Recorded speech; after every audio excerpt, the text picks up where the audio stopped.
चक्षुषे सर्वलोकानां वेंकटेशाय मंगलम नीराजनं दर्शयामि दैव रक्षां धारयामि नमस्कारं చేసుకోండి రమారమ గోవింద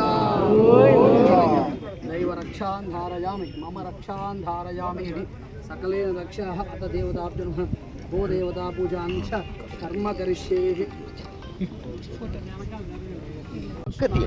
गोविंदाय नमो नमः गो महालक्ष्मी देवताभ्यः आवाहनं समर्पयामि ध्यायामि ध्यानं समर्पयामि आवाहयामि सर्पसिंहासनं समर्पयामि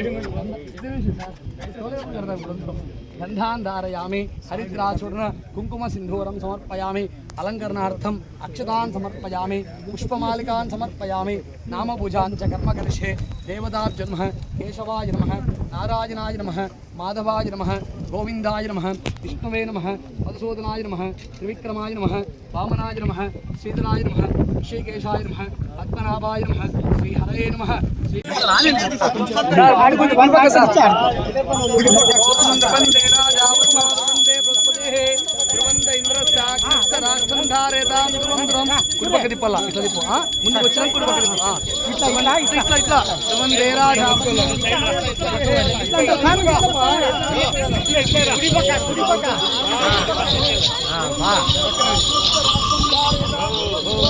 అందుకే పక్క జరగండి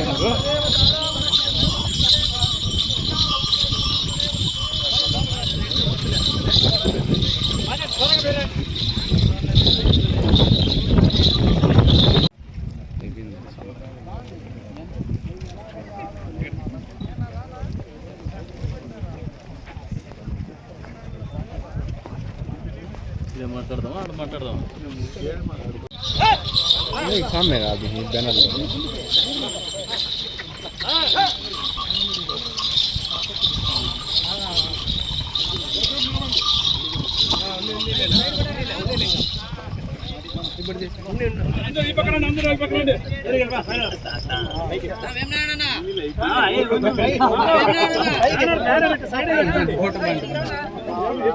ఈ రోజున ఏరువాక పౌర్ణమి సందర్భంగా రాష్ట్రం మొత్తం మీద కూడా వ్యవసాయ పనులు మృగశిర కార్తీ సందర్భంగా వ్యవసాయ కార్యక్రమాలు మొదలుపెట్టేటువంటి శుభదినం ఇది. ఈ రోజున రైతాంగం 10 మందికి పట్టెడు అన్నం పెట్టాలని, పంటలు పండించాలని విత్తనాలు వేసేటువంటి కార్యక్రమం.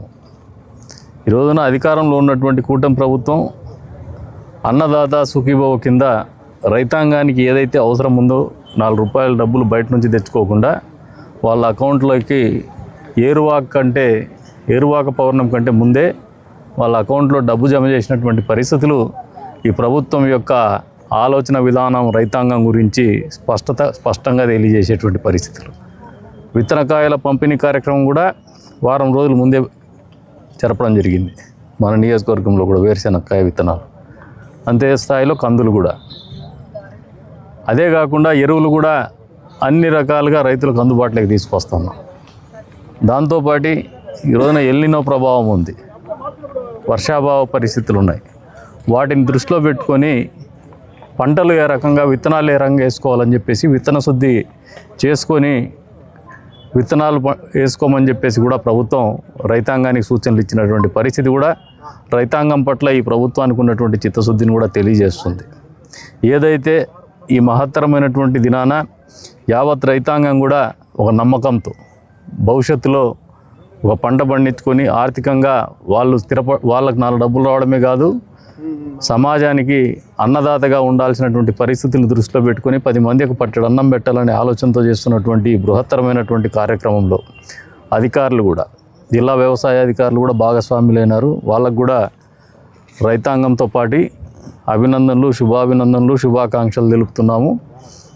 మంచి జరగాలనే ఆలోచనతో ప్రతి ఒక్కరు కూడా ఇక్కడ వచ్చినటువంటి వాళ్ళే కాదు, ఈ కార్యక్రమం గురించి అధికార పక్షం కావచ్చు, ప్రతిపక్షం కావచ్చు, ఏ పక్షమైనా కూడా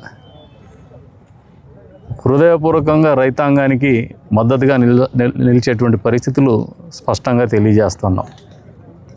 ఎందుకు చెప్తున్నా అంటే ఈ మాట, ఎవరికైనా కూడా అన్నదాత అంటే గౌరవం ఉంది. వాళ్ళ జీవితాల్లో మంచి జరగాలనే ఆలోచన ఉంది.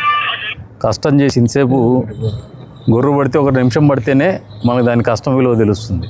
మట్టిలో నడిస్తే ఆ తృప్తి వేరుగా ఉంటుంది. మరి సమాజం యావత్తు గౌరవించేటువంటి అన్నదాత, ఆయన కష్టం కూడా ఊరికే పోకుండా మంచి పంటలు పండే విధంగా భగవంతుడు కూడా సకాలంలో వర్షాలు, ఎల్నినో ప్రభావం ఉన్న సకాలంలో వర్షాలు కానీ, లేదంటే రైతాంగానికి వెన్నుదన్నుగా ఉండాలని చెప్పేసి ఆ ప్రకృతిని కూడా మనస్ఫూర్తిగా వేడుకుంటూ, భగవంతుని కూడా రైతాంగం యావత్తు కూడా మంచి జరగాలనే ఆలోచనతో ప్రార్థనలు చేసి ఈ కార్యక్రమం మొదలుపెట్టినాం. అధికారులకు కూడా ఒకటే చెప్తున్నాం, వాళ్ళకి సరైనటువంటి సూచనలు ఇవ్వండి, సకాలంలో వాళ్ళకు వెన్నుదన్నుగా ఉండండి. అంతేకాకుండా ప్రభుత్వం తరపున కూడా నిన్నటి రోజునే మామిడి రైతులు పడుతున్నటువంటి బాధలను దృష్టిలో పెట్టుకొని 280 కోట్ల రూపాయలు డబ్బులు విడుదల చేయాలని చెప్పేసి ముఖ్యమంత్రి గారు కూడా కేంద్ర ప్రభుత్వానికి, ప్రధానమంత్రి గారికి లేఖ రాయడం జరిగింది. ఈ రాష్ట్రంలో రైతాంగం పడే ప్రతి కష్టం కూడా, ప్రతి ఇబ్బంది కూడా ప్రభుత్వం దృష్టిలో ఉంది. ప్రభుత్వం దానికి సరైనటువంటి దిశలోనే పరిష్కారం చూపేటువంటి ఆలోచనతోనే ముందుకు పోతోంది. అనుభవజ్ఞుడైనటువంటి ముఖ్యమంత్రి గారు అన్ని రంగాల్లో కూడా విశిష్టమైనటువంటి ప్రావీణ్యం కలిగినటువంటి ముఖ్యమంత్రి గారి నాయకత్వంలో కూటమి ప్రభుత్వం పోతూ ఉంది. అంతేకాకుండా దేశంలో చూసిన కూటమి ప్రభుత్వానికి ప్రధానమంత్రిగా ఉన్నటువంటి నరేంద్ర మోడీ గారి విజ్ఞత కావచ్చు, ఆయన అనుభవం కావచ్చు, అన్ని రంగాల వారికి, ప్రత్యేకంగా వ్యవసాయ రంగానికి ఎప్పుడు అన్నదాత సుఖీభవ వాళ్ళు PM కిసాన్ యోజన కింద డబ్బులేసి 2000 రూపాయలు వేసినప్పుడు కూడా ఆయన పదే పదే చెప్తున్నాడు, ప్రకృతి వ్యవసాయం మీద కావచ్చు, అంతేకాకుండా వ్యవసాయ రంగానికి ప్రభుత్వం తరపున ఇచ్చేటువంటి మద్దతు కావచ్చు, ఆర్థిక వనరులు కావచ్చు, ఎరువుల సరఫరా కావచ్చు, విత్తన పంపిణీ కావచ్చు, అన్ని రంగాల్లో కూడా ప్రధానమంత్రి దగ్గర నుండి ముఖ్యమంత్రి దాకా స్థానిక సర్పంచ్ వరకు కూడా అందరికి కూడా చిత్తశుద్ధితో చేసేటువంటి కార్యక్రమం. అన్నదాతకు మంచి జరగాలని చెప్పేసి మరొకసారి మనస్ఫూర్తిగా భగవంతుని, ప్రకృతిని కోరుకుంటూ, ఈ ఏరువాక్ అనేది భవిష్యత్తులో చిరస్థాయిగా గుర్తుండిపోయే దినంగా వాళ్ళ జీవితాల్లో నిలవాలని చెప్పేసి కూడా కోరుకుంటూ, అవకాశం కల్పించిన అందరికీ కూడా పేరు పేరున ధన్యవాదాలు తెలుపుకుంటూ సెలవు తీసుకుంటాం.